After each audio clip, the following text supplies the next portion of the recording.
धाकड़ खबर बेखौफजुमा बेबाक अंदाज।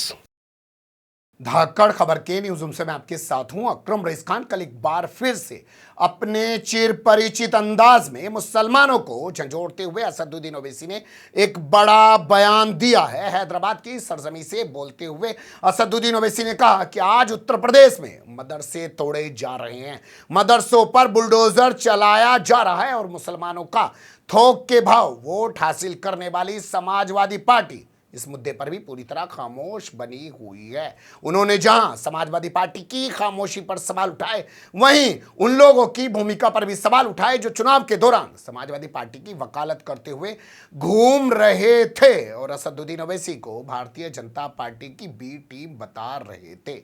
असदुद्दीन ओवैसी का यह बयान सामने आने के बाद कई तरीके के सवाल पैदा हो गए हैं। पहला सवाल यही पैदा हो गया है कि उत्तर प्रदेश में अभी तक कहां और कितने मदरसों पर कार्रवाई की गई है और उसको लेकर पुलिस प्रशासन किस तरीके की दलीलें दे रहा है, किस तरीके की बातें कर रहा है, और जो मदरसा इंतजामिया कमेटियां हैं जो वहां का प्रबंधन देखती हैं उनका क्या कहना है। विस्तार से हर चीज आपके सामने रखेंगे। इसी के साथ इस सवाल पर भी गौर करने की कोशिश करेंगे कि क्या वाकई में समाजवादी पार्टी यानी कि अखिलेश यादव की पार्टी इस मामले में पूरी तरह खामोश है या कुछ करती हुई दिखाई दे रही है। इस सवाल पर भी नजर डालने की कोशिश करेंगे। क्या असदुद्दीन ओवैसी सिर्फ विक्टिम कार्ड खेल रहे हैं, इमोशनली बातें कर रहे हैं, या वाकई में उन मदरसे उन मस्जिदों के हक में कुछ कानूनी तौर पर करते हुए दिखाई दे रहे हैं। क्योंकि ये किसी से ढका छिपा नहीं है कि 2014 के बाद असदुद्दीन ओवैसी ने अपनी पार्टी को वाकई में ऑल इंडिया बना दिया है। हैदराबाद की पार्टी पहले महाराष्ट्र में जीत जाती है, फिर बिहार में जीत जाती है और उत्तर प्रदेश में कामयाब नहीं हो पाई, यह अलग बात है। लेकिन उत्तर प्रदेश में भी वो अपनी पार्टी का विस्तार करना चाहते हैं। तो क्या उनकी मंशा सिर्फ राजनीति करने की है या वो वाकई में कुछ कर रहे हैं, इस पर भी गौर किया जाना बेहद जरूरी है। हर पहलू से आपको रूबरू कराने जा रहा हूं। चलते हैं खबर की तरफ। जब मैं खबर की बात कर रहा हूं तो सबसे पहले आपके सामने असदुद्दीन ओवैसी का वो ओजस्वी भाषण, वो जज्बाती तकरीर रखना ज्यादा बेहतर होगा। 2 मिनट का वीडियो है, सुन लीजिए। उत्तर प्रदेश में आज 100 साल से पुराना जामिअतुल अशरफिया मदरसे में 50 साल पुरानी एक इमारत को बुलडोजर से डिमोलिश कर दिया गया, मुनहदिम कर दिया गया। वहां का मुकाम रुकन असेंबली समाजवादी पार्टी का है, एक बयान तक नहीं देता। पूरे बर्रे सगीर में बल्कि पूरी दुनिया में जामिअतुल अशरफिया मशहूर तरीन है, मगर कोई बयान नहीं। कानपुर में एक मदरसे को मुनहदिम कर दिया गया तो वीडियो में बताया गया कि मदरसे के कुरान पारों को मलबे से उठा, आपकी कुरान से कहां गए, कहां गए वो, कहां गए एजेंट, कहां गए वो जो 14 मुसलमानों के सौदा कर हुकूमत है। तुम आज सकते कुछ हुए हैं, इसीलिए मैं आपको अपने कामयाब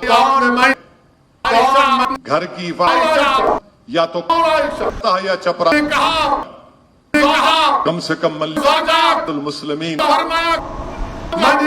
तो बना लो आप, ताकि हम आपके चपरासी बनकर रहें, ताकि हम आपके लिए लड़ते रहें। इस बात को भारत के अक़लियतों को इस बात को समझना है।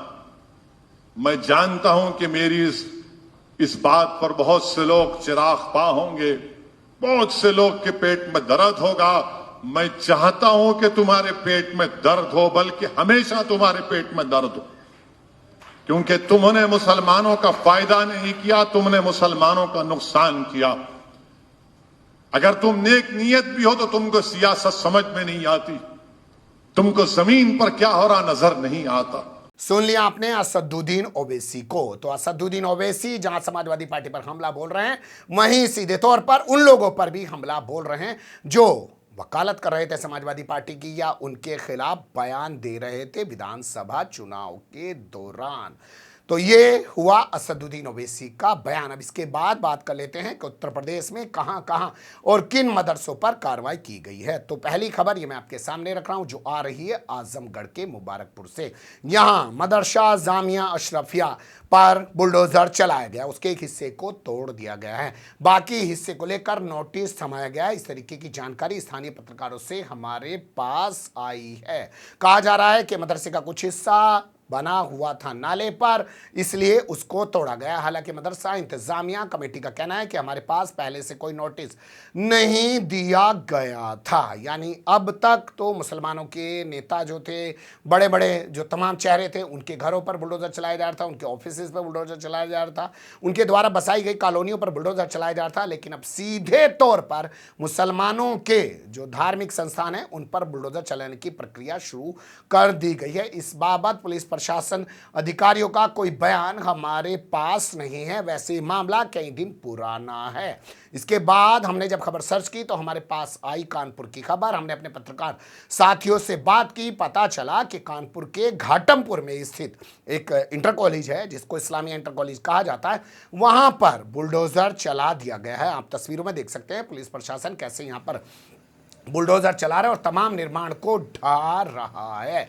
लेकिन जो यहाँ के मौलाना हैं वो कह रहे हैं कि एसडीएम से हम बार बार बात करते रहे, एसडीएम कहता रहा कि कुछ नहीं होगा, कोई कार्रवाई नहीं की जाएगी, और बाद में एसडीएम ने फोन उठाना बंद कर दिया, जबकि इनके पास तमाम दस्तावेज हैं, उनको देखने तक को तैयार एसडीएम नहीं हुआ। पहले मौलाना का बयान सुनिए, फिर आपके सामने एसडीएम का बयान रखूंगा और बताऊंगा कि पुलिस प्रशासन ने यहां पर किस तरीके की बदतमीजी की है, हरकत की है। उन्होंने अवैध रूप से बगैर कोई नोटिस दिए हुए, बगैर कुछ किए हुए हमारी निजी भूमि पर बुलडोजर चलाया है, सिर्फ हिंदू मुस्लिम का दिखाने के लिए। मस्जिद को तोड़ा, कुरान की बेरहमती की, मस्जिद की बाउंड्री तोड़ी, जो कि हमारी निजी भूमि कोई नाप की, न कुछ किया, न हमको नोटिस दिए, बस ऐसे बुलडोजर चलाना था। पब्लिक हजारों की तादाद में पुलिस प्रशासन की ऐसी मंगा के एसडीएम साहब हमारी बात होती है, एसडीएम कह रहे नहीं ऐसा कुछ नहीं होगा। मैं जा रहा हूँ, देख रहा हूँ मदरसे की इमारत को, बिल्डिंग को कोई नुकसान नहीं होगा। मैं पहुँच रहा हूँ, उसके बाद वो अपना नहीं आए, आने के बाद पूरी यहाँ पर ध्वस्तीकरण कर दिया, जिसमें कुरान भी की गई और सब सारी बिल्डिंगों को मेरी गिरा दिया गया। हमारी निजी भूमि, हमारे पास उसके कागजात मौजूद हैं, उनको कोई देखने को तैयार नहीं हो रहा। सुन लिया आपने मौलाना को, तो मौलाना विस्तार से तमाम जानकारी दे रहे हैं। अब यहाँ अभी मैं आपके सामने एसडीएम का बयान नहीं रखूंगा, क्योंकि इससे पहले आपके सामने वीडियो रखना जरूरी है, जिसमें दावा किया जा रहा है, बताया जा रहा है कि जब मदरसे को तोड़ा गया तो वहां पवित्र कुरान को भी नहीं बख्शा गया, उसे भी जो है मलबे के साथ जब तोड़ दिया तो मलबे में ही उसके पारे पड़े मिले हैं, उसके नुस्खे पड़े मिले हैं। देख लीजिए लोग किस तरीके से बातें कर रहे हैं और पुलिस प्रशासन से अपनी नाराजगी का भी इजहार कर रहे हैं। अरे कुरान हमें निकलवा लेने दो, टाइम दीजिए, कुरान रखिए,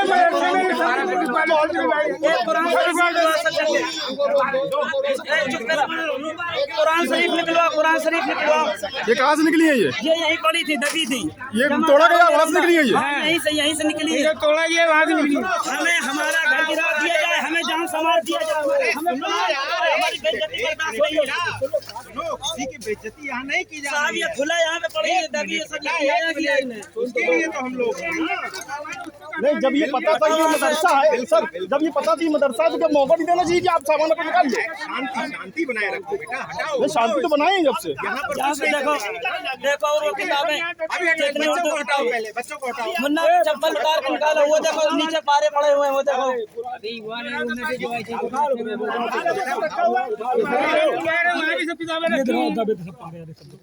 शांति रखो यार। सुन लिया आपने किस तरीके से लोग बता रहे हैं क्या बेहुरमती की गई है। अब यहाँ पर आपके सामने ज्यादा बेहतर होगा कि एसडीएम का बयान रख दिया जाए, तो एसडीएम घाटमपुर को आप सुन सकते हैं। आज घाटमपुर कस्बे में सरकारी सार्वजनिक भूमि खाद के गड्ढे खेल के मैदान में इस्लामिया हायर सेकेंडरी स्कूल के नाम से अवैध कब्जे को नगर पालिका परिषद घाटमपुर द्वारा हटाया गया।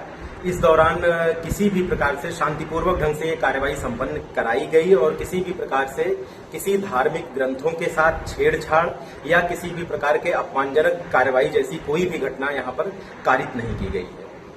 पूरी कार्रवाई के दौरान शांति व्यवस्था बनाई रखी गई और उक्त कार्रवाई को अंजाम दिया गया। सुन लिया एसडीएम घाटमपुर को। एसडीएम घाटमपुर सीरियसली इन बातों को नकार रहे हैं कि वहाँ पर पवित्र कुरान या पवित्र किताबों की कोई बेहुरमती की गई है। हमने जब सर्च करने की कोशिश की तो हमें कोई ऐसी शिकायत नहीं मिल पाई कि भाई कुरान की बेहुरमती हुई है। उन पुलिस और प्रशासनिक अधिकारियों के खिलाफ कोई एप्लीकेशन थाना कोर्ट कचहरी कहीं दी गई हो। अगर दी गई है तो उसकी जानकारी हमारे पास नहीं है, लेकिन बड़ा सवाल यही है कि वहाँ कार्रवाई के लिए एप्लीकेशन क्यों नहीं दी गई, कोई शिकायत क्यों नहीं दी गई, और क्या इस मामले में असदुद्दीन ओवैसी की पार्टी के नेताओं को सामने नहीं आना चाहिए था? क्या सिर्फ जज्बाती बातें की जानी चाहिए थी? अब यहाँ सवाल ये है कि इस मामले को लेकर अखिलेश यादव की पार्टी क्या करती हुई दिखाई दे रही है। तो मुबारकपुर, जैसा कि आपको बताया, आजमगढ़ का मामला है, पहला मदरसे का मामला वहीं से आया। तो हम लोगों ने स्थानीय पत्रकार से बात की, हमें कोई ऐसी जानकारी नहीं मिल पाई कि समाजवादी पार्टी ने कोई एक्शन लिया है, लेकिन कुछ लोग समाजवादी पार्टी के हैं, उनका कहना यह है कि समाजवादी पार्टी के जो विधायक हैं वो मिलने के लिए डीएम के यहाँ गए हैं, डीएम से बात कर रहे हैं और कई विधायकों का प्रतिनिधिमंडल इस पूरे मामले को लेकर वहां पहुंचा है। वहीं कानपुर का हमने सर्च किया तो यहाँ पर ऐसी कोई खबर नहीं मिल पाई है कि समाजवादी पार्टी का कोई प्रतिनिधिमंडल पुलिस या प्रशासन के अधिकारियों से मिलने के लिए गया है। अब बात कर लेते हैं असदुद्दीन ओवैसी की। तो असदुद्दीन ओवैसी बात तो जज्बाती करते हैं और हमेशा अपनी बातों को वो तर्क के जरिए रखते हैं अच्छे स्टाइल से, लेकिन विक्टिम कार्ड खेलने की सिर्फ कोशिश करते हैं, कानूनी कार्रवाई करते हुए कहीं भी नहीं दिखाते हैं। तस्वीर तब तक नहीं बदलेगी जब तक इन तमाम मुद्दों को लेकर कोई राजनीतिक पार्टी सिर्फ विक्टिम कार्ड खेलना छोड़कर मुसलमानों के हक में सही मायनों में कार्रवाई करना शुरू करेगी। जैसे कि एग्जाम्पल ले लीजिए दिल्ली का, 53 लोग मारे गए, मरने वालों में 42 मुसलमान हैं और इल्ज़ाम दंगों का मुसलमानों पर है। उन मरने वालों लोगों की या उनके जो घर दुकान जलाए गए हैं सैकड़ों हज़ारों की तादाद में, उनके एफआईआर तक ढंग से नहीं लिखे गई है। अदालतों में उनकी कोई पैरवी करने वाला नहीं है और असदुद्दीन ओवैसी रात दिन अपने नाम में बैरिस्टर असदुद्दीन ओवैसी जिंदाबाद करवाते रहते हैं। कुछ लोग तो यहाँ तक कहते हैं कि उनके अब्बा ने बैरिस्टर उनको इसलिए बनाया ताकि वो बाबरी मस्जिद का मुकदमा लड़े, लेकिन क्या कभी वो पैरवी करने गए? बल्कि सोचिए कि और लोग जो भाजपा के बड़े बड़े नेता हैं वो पैरवी करने अदालतों में भी जाते हैं और माइक पर भी बोलते हैं, मीडिया के सामने भी बोलते हैं, लेकिन ये सिर्फ जज्बाती बातें कर रहे हैं। तो इन पर भी सवाल उठाना लाजमी है, क्योंकि अगर ये मुसलमानों को एकजुट होने की बात करेंगे तो इससे कौन इनकार कर सकता है कि भाजपा के लिए तो ये तो फायदेमंद बात है कि वो भी हिंदुओं को आसानी से यूनाइट कर सके। और ये दोनों ही राजनीति, चाहे नरेंद्र मोदी की राजनीति हो, चाहे असदुद्दीन ओवैसी की राजनीति हो, कि वो मुसलमानों को एक करने की बात करे, वो हिंदुओं को एक करने की बात करे, ये भारत के हित में कतई नहीं हो सकती है। और तो तमाम चीज़ें हैं, जैसे जैसे वक्त पर आती रहेंगी आपके सामने रखने की कोशिश करते रहेंगे, लेकिन लगता है राजनीति ज़्यादा है और वकालत कम है। फिलहाल कमेंट्स के रूप में आप लोग अपनी राय दे सकते हैं, खबर को लाइक कर सकते हैं, चैनल को सब्सक्राइब कर सकते हैं और ज़्यादा से ज़्यादा हमारी खबरों को शेयर कर सकते हैं। फिर ऐसे ही किसी सुलगते हुए या उलझते मुद्दे लेकर मैं आपके सामने होऊंगा हाजिर। फिलहाल अभी मुझे नहीं इजाज़त।